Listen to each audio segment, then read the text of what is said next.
Alors, bonjour tout le monde. Merci d'être ici avec nous aujourd'hui à cette foire de jeux-là. On a organisé la foire pour deux raisons. Pour les gens qui sont des joueurs du Québec, de se donner la chance de se rassembler ensemble.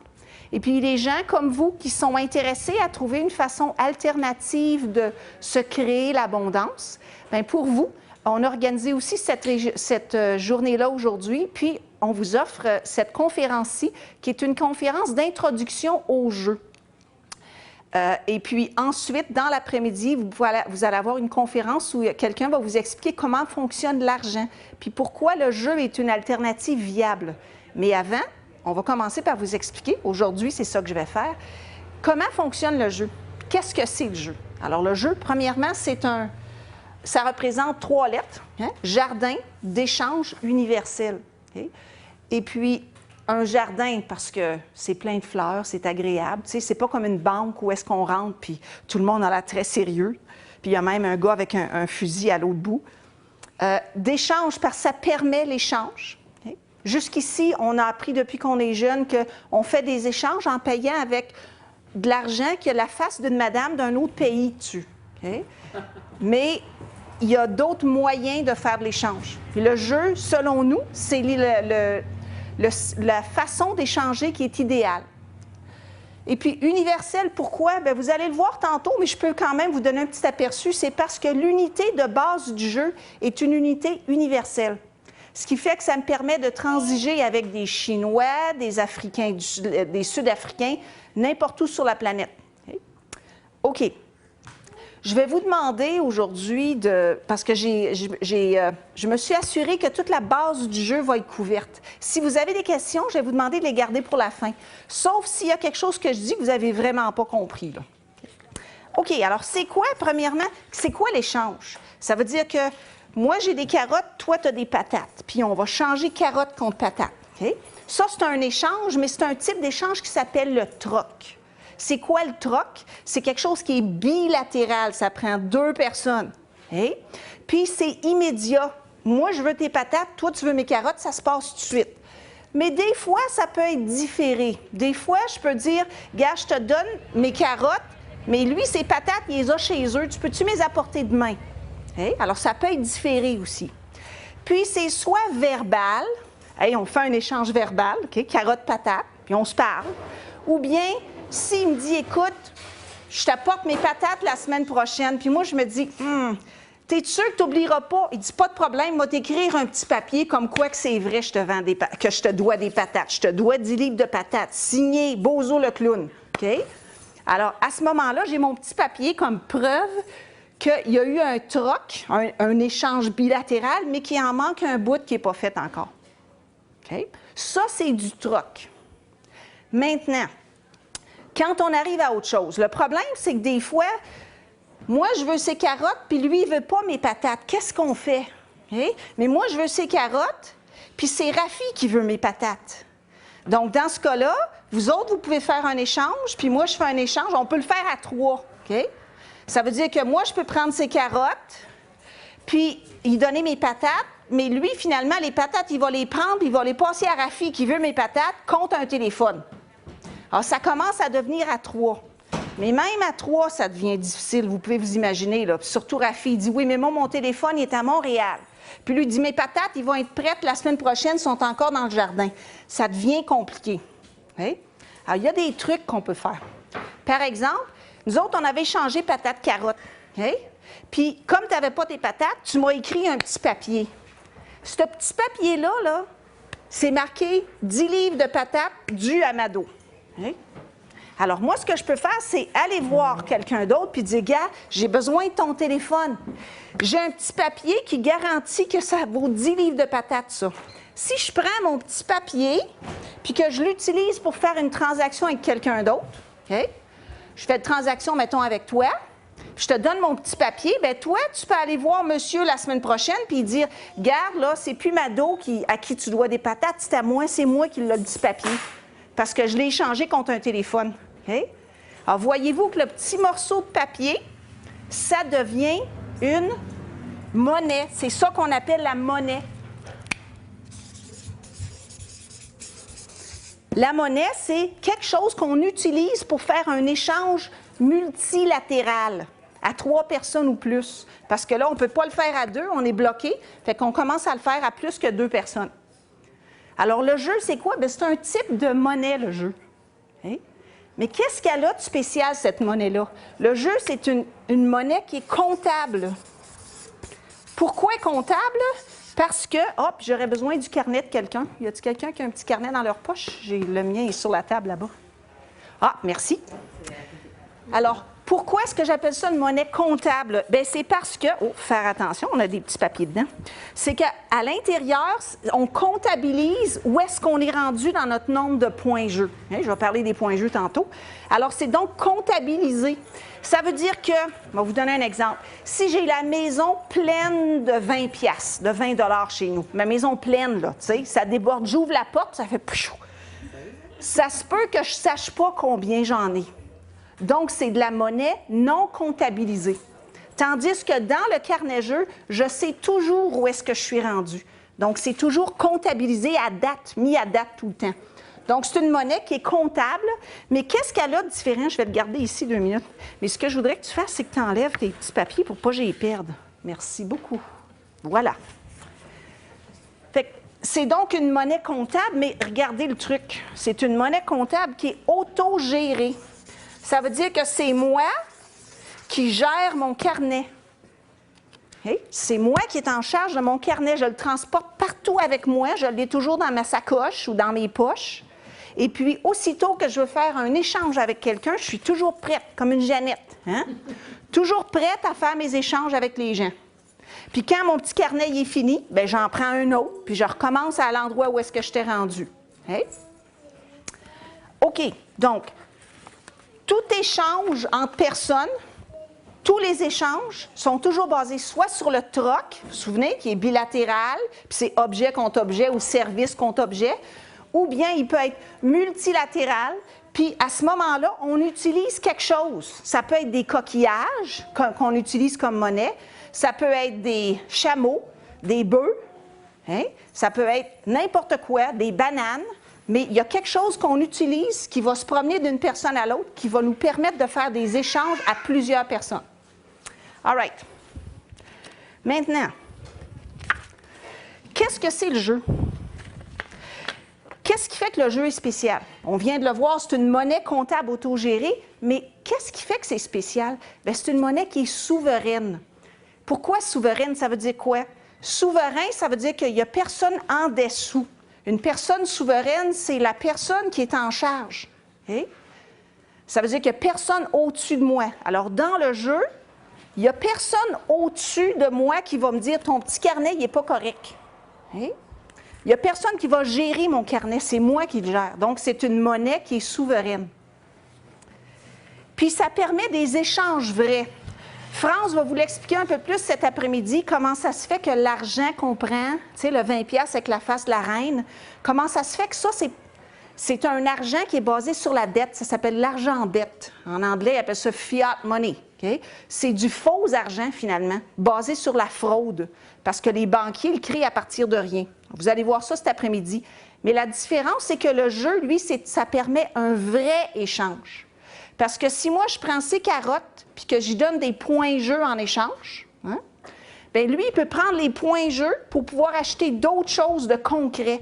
Donc, c'est échange concret contre échange concret qui se passe tout le temps. Donc, c'est de l'argent, c'est de la vraie monnaie. Ce n'est pas une monnaie de fraude. Puis ce qui est intéressant, en plus de ça, c'est que, bien, il y a 2 choses qui sont intéressantes. C'est que le jeu, en plus, vous allez voir comment ça fonctionne, c'est basé sur la responsabilité de chaque personne. C'est moi qui gère mon carnet.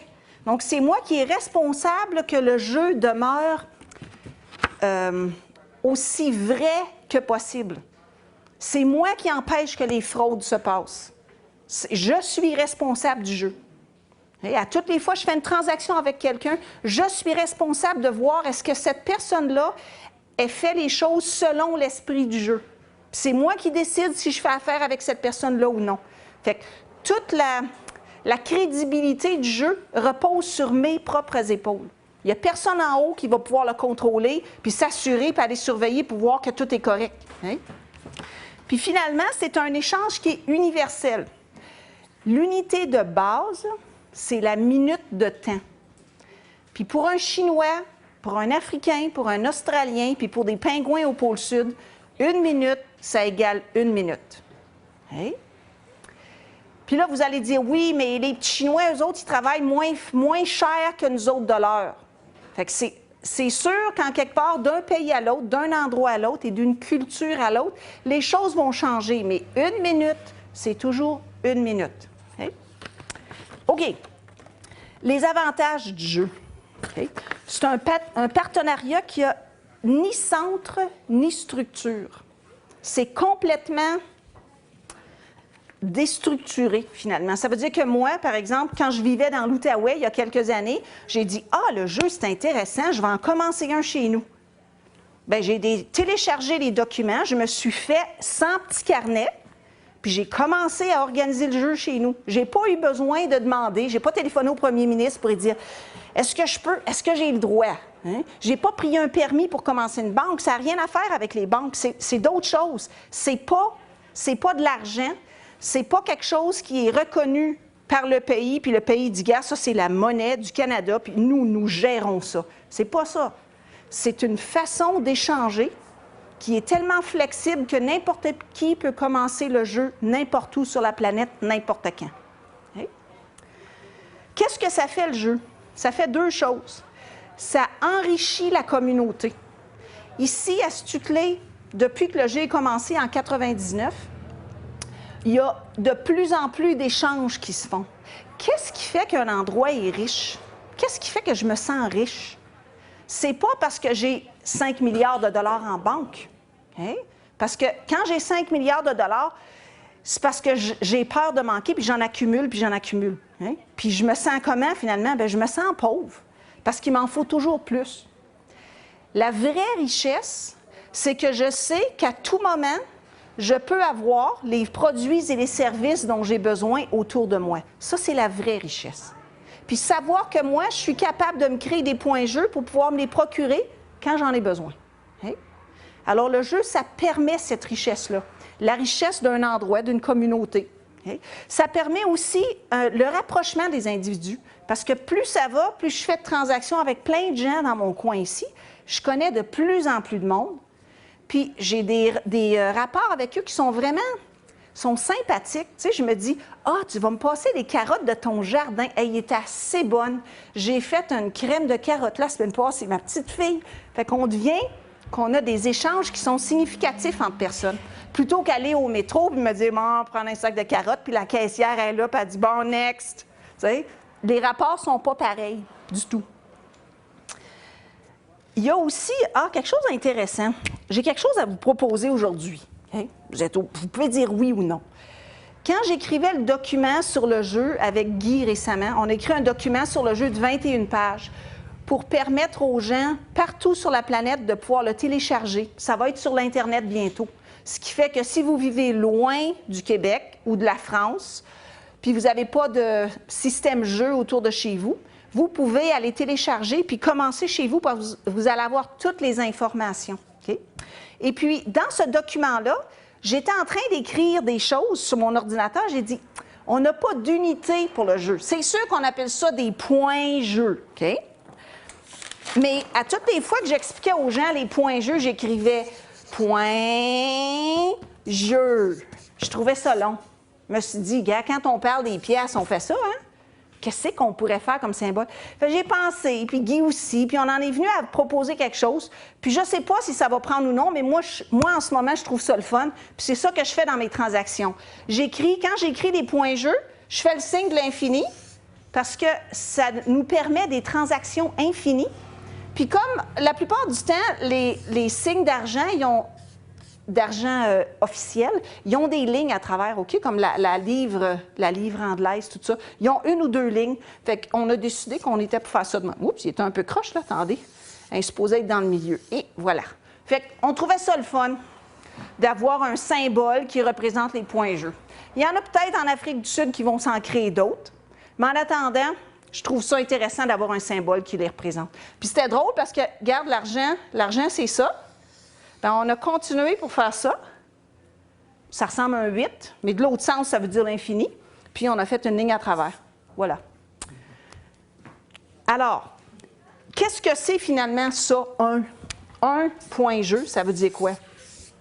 Bien, un point jeu égale 1 minute de temps. OK? Oups, excusez. Je vais ramasser ça. Fait qu'un point jeu. Un point jeu égale 1 minute. Ça veut dire quoi, ça? Bien, ça veut dire que 60 points jeu égale 60 minutes égale 1 heure. Ça, c'est facile quand je travaille dans le jardin de Diane puis que je vais désherber le jardin avec elle. Okay? Fait que je dis, écoute, Diane, j'ai travaillé 2 heures dans ton jardin. Donc, 2 heures, c'est 120 minutes. 120 minutes, ça donne 120 points jeu. C'est facile pour rendre service à quelqu'un en temps. Okay? Mais vous allez voir que ça devient pas mal plus le fun parce qu'on peut jouer avec ça beaucoup plus que vous pensez. Okay? OK. Avant, je vais vous expliquer un petit peu quelque chose. C'est quoi l'argent? Okay? On va le voir un peu plus cet après-midi, mais quand même, la différence avec sortir de l'argent de ma poche, okay? des billets de 20 $, ou bien, tiens, on a ça ici aujourd'hui, vous savez, pour la foire qu'on a quelque chose de spécial, on a des petits billets aujourd'hui pour faciliter l'échange. C'est quoi ça? Bien, c'est une sorte de monnaie. Okay? Mais est-ce que c'est de l'argent? De l'argent, c'est quoi? De l'argent, là, c'est quelque chose qui est géré par un organisme. Okay? Ça peut être de l'argent local, comme par exemple à Granby, ils ont un argent qui s'appelle, un type d'argent qui s'appelle les faveurs. C'est de l'argent local, mais c'est géré. Okay? Tandis que le jeu n'est pas géré par un comité. Il n'est pas géré par quelqu'un au-dessus qui va décider comment ça se passe, combien mettre de billets sur le marché, etc. Okay? Alors, l'argent, c'est donc une monnaie qui est reconnue officiellement par une autorité extérieure. L'autorité, elle peut être locale, régionale, nationale, comme l'argent canadien, par exemple, ou internationale, comme l'euro, parce qu'il y a plusieurs nations. Puis vous savez qu'on s'en vient, dans les années à venir, on s'en vient vers une monnaie qui va être globale, qui va être mondiale. Il va y avoir un type d'argent partout sur la planète. Ils vont appeler ça, je ne sais pas, peut-être un terreau, quelque chose comme ça, plutôt qu'un euro. Alors ça, c'est de l'argent, c'est quelque chose qui est reconnu. D'habitude, c'est fait en métal. Avant, c'était fait en métal, en or, en argent, en nickel. Okay? Puis des fois, c'est fait en papier. Même qu'il y a bien longtemps, ils tenaient des comptes sur de la pierre où ils échangeaient des pierres précieuses. Okay? Mais c'est toujours quelque chose qui était géré. Comme par exemple, si on prenait l'argent, les pièces d'or ou d'argent qui étaient utilisées dans le temps de Jules César, il y avait sa face dessus. Donc, c'était de l'argent parce que c'était reconnu par le pays. Il y avait une autorité qui contrôlait ça. OK. La différence, c'est que... Qu'est-ce qui fait la différence entre de l'argent puis le jeu? L'argent, c'est reconnu par une autorité extérieure, puis le jeu, c'est moi qui me reconnais. Je me reconnais dans ma valeur, puis je me dis, moi, quand, par exemple, je fais de la traduction, je vais demander 120 points jeu de l'heure. Okay? Vous me dites, ben oui, Mado, attends, c'est pas 120 points jeu de l'heure. Bien, tu viens de me dire qu'une heure, ça égale à 60 points jeu. Ça ne marche pas, ton affaire. Bien oui, parce que moi, je peux décider combien je vaux. Quand je vais désherber le jardin de Diane, je vais demander 60 points de l'heure. Mais quand je fais de la traduction, je demande 120 points de l'heure. Pourquoi? Bien, parce que j'ai des dictionnaires spécialisés que j'ai achetés pour mon ordinateur. J'ai des programmes de traduction spéciaux, des dictionnaires spéciaux. Puis j'ai beaucoup d'expérience et je vais très vite. Okay? Ça vaut de l'or en barre. Donc, je vais demander 120 points jeu pour 1 heure. Un plombier va peut-être vous demander 300 points jeu de l'heure. Okay? Un dentiste va peut-être vous demander 500 points jeu de l'heure parce que lui, il a sa secrétaire à payer, il a ses machines, etc. Voyez-vous? Qu'est-ce qui fait que moi, je serais prête à accepter 500 points de l'heure pour un dentiste?